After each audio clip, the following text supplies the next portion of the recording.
மகாராஷ்டிராவில் பார்த்தோம்னா ஒரு 2 வருஷமாக அந்த மாநிலத்தில் மழையே பெய்யலை.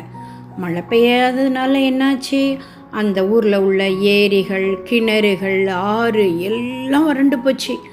தண்ணி இல்லாமல் செடி கொடியெல்லாம் வாடி இருக்கு. நிறைய விலங்குகள் தொலைதூரத்திற்கு போயிட்டு தண்ணியை தேடி. அந்த ஊரில் வசித்து வந்த ஒரு துறவி பேர் ஏகநாதர் அப்படின்னு. அவர் நினைக்கிறாரு, நம்ம காசிக்கு யாத்திரை போய் மழைக்காக நம்ம பிரார்த்தனை பண்ணிட்டு வருவோமா அப்படின்னு நினைக்கிறாரு. யாத்திரை அப்படின்றது அந்த மகாராஷ்டிரா மாநிலத்திலிருந்து காசி வரை நடந்தே போகிறதுக்கு பேர் தான் யாத்திரைன்னு பேர். ஏகநாதர் என்ன பண்ணுறாரு, வாரணாசி வரை நடந்தே போகிறாரு. வாரணாசி போன உடனே அங்கே உள்ள கங்கை நதியில் குளிச்சுட்டு கோயிலில் போய் பிரார்த்தனை பண்ண போகிறாரு. அங்கே காசி விஸ்வநாதர் கோயிலில் ஒரு அர்ச்சகர் இருக்கிறாரு. அவர் இந்த ஏக்நாதர்கிட்ட ஒரு புனித கங்கையினுடைய நீரை கொடுத்து, இந்த நீரை நீங்கள் கொண்டு போய் அந்த கிராம கோயிலில் உள்ள சிவலிங்கத்துக்கு நீங்கள் அபிஷேகம் பண்ணுங்க, நிச்சயமாக உங்கள் ஊரில் மழை பெய்யும் அப்படின்னு சொல்லி கொடுக்குறாரு. ஏகநாதருக்கு ரொம்ப சந்தோஷமாக இருக்குது. அவருக்கு நன்றி சொல்லிட்டு அந்த நீரை வாங்கிட்டு அந்த கங்கை நீரோட தன்னுடைய கிராமத்திற்கு புறப்பட்டு வராரு. மறுபடியும் நீண்ட தூர பயணம்.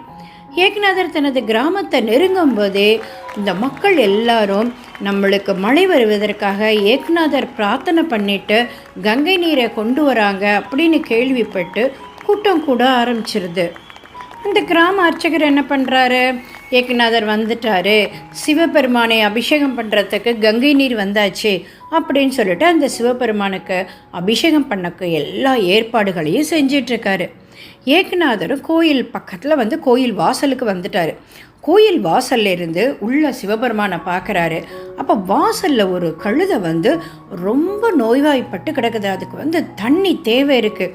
தண்ணிக்காக அது பரிதவிச்சிட்டு இருக்கதை பார்க்குறாரு. இவருக்கு என்ன செய்யனே தெரில. ஒரு நிமிஷம் யோசிக்கிறாரு.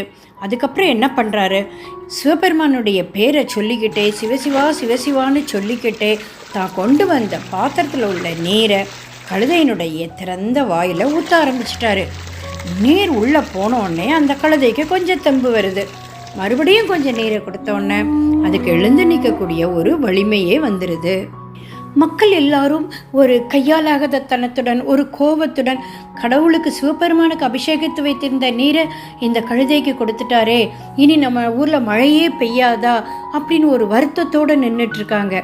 ஏகநாதரும் சிவபெருமானை நோக்கி கையெடுத்து கும்பிட்டுட்டு, நான் உங்களுக்கு அபிஷேகத்துக்கு கொண்டு வந்த நீரை இந்த கழுதைக்கு கொடுத்ததுனால இந்த ஊருக்கு மழையே பெய்யாதா சிவபெருமானே, இந்த ஊருக்கு மழை பொழிய அருள் பொழிய மாட்டாயான்னு பிரார்த்தனை பண்ணுறாரு. சிவபெருமானம் அவனுடைய நம்பிக்கைக்கு இறங்கி பார்த்தா உடனே அந்த வெப்ப சூழ்நிலை அப்படியே குறைஞ்சு போகுது. குளிர்ந்த காற்று வீசுகிறது, மழை பெய்ய தொடங்குகிறது. ஏகநாதரும் மக்களும் சிவபெருமானுக்கு நன்றி கூறியவாறு அந்த மழையில், மகிழ்ச்சி மழையில் நனைய தொடங்கினார்கள்.